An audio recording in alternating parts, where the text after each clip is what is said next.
La musique 440 Hz versus 432 Hz. Pour commencer, il faut savoir qu'une fréquence est le nombre de cycles complets de vibrations en une seconde. Historiquement, les musiques sacrées très anciennes étaient en 432 Hz. Entre les deux grandes guerres, les fondations Rothschild et Rockefeller ont parrainé une étude sur la musique militaire qui portait sur les fréquences et comment elles pouvaient préparer à la guerre. L'objectif était d'identifier les éléments des morceaux qui créaient une détresse émotionnelle et les effets néfastes sur la santé humaine. Les effets sonores peuvent rendre un public hystérique, qu'on peut voir à des concerts comme les Beatles par exemple, interdits de concert en Israël pour ce motif précis.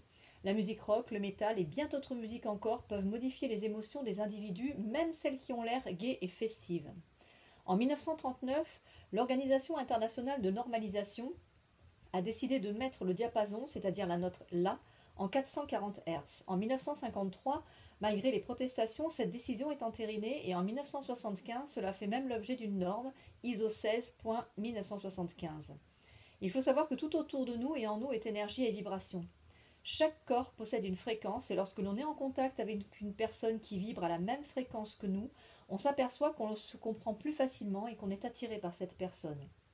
Quand on fait des recherches au sujet de ces deux fréquences, on tombe rapidement sur le fameux terme théorie du complot qui en gros nous dit que le choix de passer de 432 Hz ou d'autres fréquences à 440 Hz est juste un besoin de normaliser le diapason. Alors la question qu'on peut se poser est, quitte à normaliser, pourquoi n'avoir pas choisi les 432 Hz ?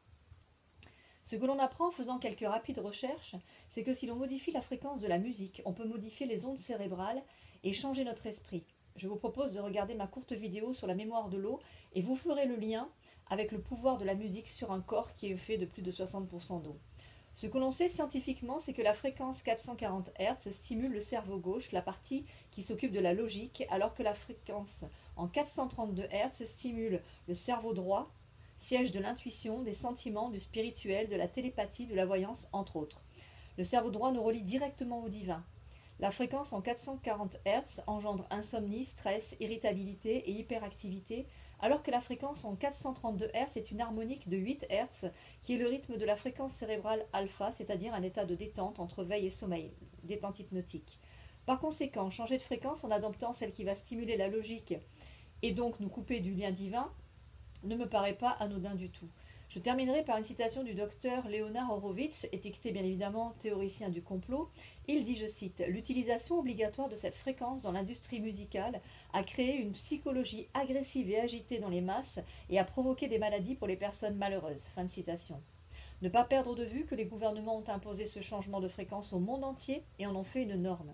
Si vous cherchez une musique bénéfique pour la santé, Michel Gauthier, dont je mets le lien pour la vidéo sous celle-ci, vous indique le canon de Pachelbel.